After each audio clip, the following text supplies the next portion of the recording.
በአንድነቱ ሶስትነት ሲሰለስ ሲቀደስ የሚኖር ዘላለም ሥላሴ ስሙ የተመሰገነ ይሁን። ለእናንተም እንደሚገባችሁ ክቡር ስራ አስኪያጅ፣ የተከበራችሁ ሊቃውንተ ቤተክርስቲያን፣ በተለይ በዚህ ዕለት እኛ በባዶአችን እንዲህ ደክመን ታቦተ ሕጉን ተሸክመው ከአጅባር እስከዚህ ድረስ እሳተ መለኮትን በራሳቸው ተሸክመው ለዚህ ክብር ያበቁን አባታችን ሁላችሁም በዚህ አውደ ምሕረት ላይ የተገኛችሁ ምንጣፍ በማንጠፍ በመዘመር በማገልገል ብቻ የምትችሉትን ሁሉ በማድረግ እግዚአብሔርን ያከበራችሁ ሁላችሁ በክርስቶስ ፍጹም ሰላም እንደምን ዋላችሁ? እንደምን ቆያችሁ? እንኳን አደረሳችሁ። ለዚህ አደረሰን ይህን ክብር የሰጠን የአባቶቻችን አምላክ ስሙ የተመሰገነ ይሁን። ሊቃውንቶቻችን እግዚአብሔር አምላክ በቸርነቱ ይጠብቅልን። ይህ ጸጋ ለእኛ የተሰጠ ጸጋ ነው። በእውነቱ ይህንን ሀብት የሚመኙት የማያገኙት ብዙ እንደመሆናቸው እኛ ግን የሊቃውንቶቻችን ጣዕመ ዝማሬ እያደመጥ ታቦተ ሕጉን በመካከል ይዘን እንዲህ ስናከብር እንዲህ ስንደምቅ የእግዚአብሔር አምላካችን ስም ልናመሰግን ይገባልና ስሙ የተመሰገነ ይሁን። ለተወሰን ቅዱስ ሪግል ምንዳን ብሎ ናስተማስሎ አርዌ ገዳምኑ አንበሳ ወሚመ ከራዴዮን ኦፍ ጻዕዳ ንጉሥ አንበሳ እንዘራ ዳዊት ዘመጻ ከቅድስት ድንግል ማርያም የተወለደውን በቤት ከብቶች ግርግም የተገኘውን መድኃኔዓለምን ምን እንለዋለን?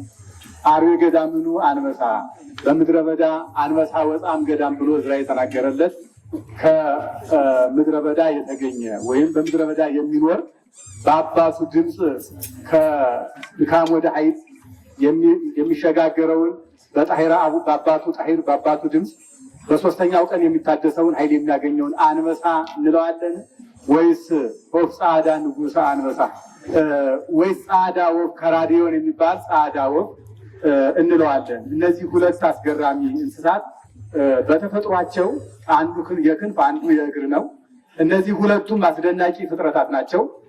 በእነዚህ እንመስላለን ወይ ብሎ ሊቁ ቅዱስ ያሬድ ይጠይቃል። ሊቃውንቶቻችንም በጣዕመ ዝማሬያቸው በምስጋናቸው ይህን ነው ሲያመሰግኑልን የቆዩ። ስለዚህ ከቅድስት ድንግል ማርያም የተወለደ መድኃኔዓለም ኢየሱስ ክርስቶስ ምን እንለዋለን? አንበሳ አንለውም፣ የአንበሳው ንጉሥ ነው። ወፍ ጻዕዳ ጻዕዳ ወፍ በጣም የሚገርም ጠባይ ያለው በስንፋሱ ህሙም የሚፈውስ ወይም ደግሞ ከታመመው ሰው ፊቱን የሚያዞር የማይድን ከሆነ የሚድነውን በስንፋሱ የሚፈውስ ከራዲዮን የሚባል ወፍ እንለዋለን። ምን እንለዋለን? በድውዩ ደዌ ምክንያት የድውዩን ስንፋስ ተቀብሎ የእሱን ጻዕዳነት ወደ ጸሊምነት ለውጦ ወይም ነጭ የነበረው ጠቁሮ በሶስተኛው ቀን እንደገና ባህር ውስጥ ገብቶ ያንን ጥንተ ጽዳዊውን ይዞ ጥቁርነቱን አስወግዶ የሚነሳውን ወፍ እንለዋለን። ምን እንለዋለን ይላል ቃሉ። በእውነቱ እነዚህ አስገራሚ ፍጥረታት ናቸው። በየተግባራቸው በሌላ ጊዜ የምናያቸው ይሆናል። እንግዲህ እግዚአብሔር አምላካችን እንደወደድና እንደፈቀደ ለዚህ በቅተናል። ለዚህ አበቃንን መድኃኔዓለምን እናመሰግናለን። ስሙ የተመሰገነ ይሁን። መድኃኔዓለም የዛሬ 2000 ዓመት ከገሊላ ወደ ዮርዳኖስ ወርዶ ከዮርዳኖስ መመለሱን ዛሬ በተግባር አሳይተናል። ቤተክርስቲያናችን ስንዱ እመቤት ናት። ምንም የሚጎላት የለም። እንኳን ደስ ያላችሁ ሆነ። ክርስቶስን እንሰብካለን የሚሉ ሰዎች፣ ኢየሱስን ለእንትና የሚሉ ሰዎች ይሄ የላቸውም። ባህረ ጥምቀት የላቸውም። ታቦተ ሕግ የላቸውም። ወደ ባህሩ አይወርዱም፣ ወደ ላይ የማይወጡ፣ ወደ ታችም አይወርዱም፣ ወደ ላይ የማይወጡ ምንም የሌላቸው ባዶ ሲሆኑ ያለንን ለማስጣል ይጥራሉና እኛ አለን። ኢየሱስን የዛሬ 2000 ዓመት ተቀብለነዋል በሏቸው። ሰሜኑም ደቡቡም ምስራቁም ምዕራቡም ለማነው? ለመድኃኔዓለም ኢየሱስ ክርስቶስ ነው በሏቸው። ወጣት ተጠንቀቅ። የታቦቱን ምንጣፍ በላብህ በወዝህ በተሸከምክበት ታክሻክ ክርስቶስን ባከበርክበት ታክሻክ ሌላ ቦታ እንዳትገኝ አደራ። ሁልጊዜ በቤቱ እንድትኖሩ ቤተክርስቲያናችን አደራ ትላችኋለች። ሊቃውንቱ ሁልጊዜ ዝማሬያቸው እንደዛሬው ነው። ሁልጊዜ እንዲህ የሚጣፍጥ ዝማሬ አላቸው። ሌሊት ማይሌታቸውን መታችሁ ብትሰሙት ሁልጊዜ እንዲህ ናቸው። ስለዚህ ይሄን ዛሬ በጨረፍታ የሰማችሁትን ሁልጊዜ እያጣጣማችሁ ወደ ቤቱ የበለጠ እየመጣችሁ የበለጠ እያገለገላችሁ የበለጠ ከወዛችሁ ላበታችሁ ራሱ ወይዎ እስኪወርድ ድረስ እግዚአብሔርን እናገለግለዋለን ብላችሁ ቃል ግቡለት።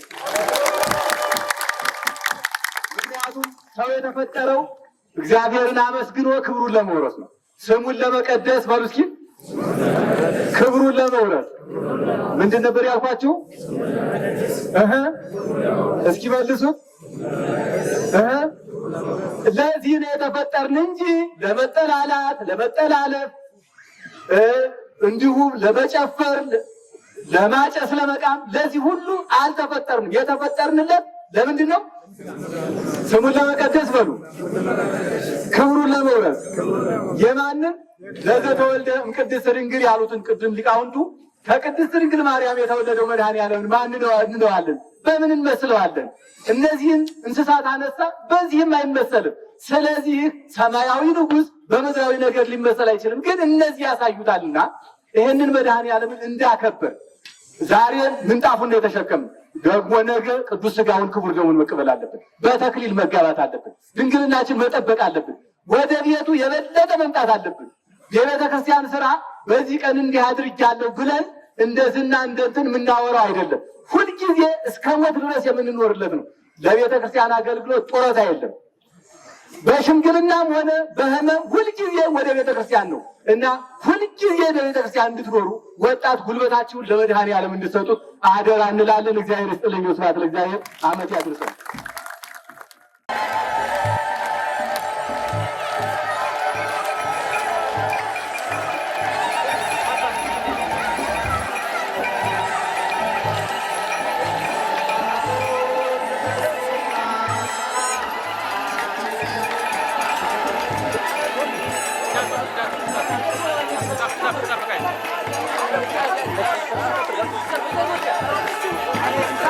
Gracias.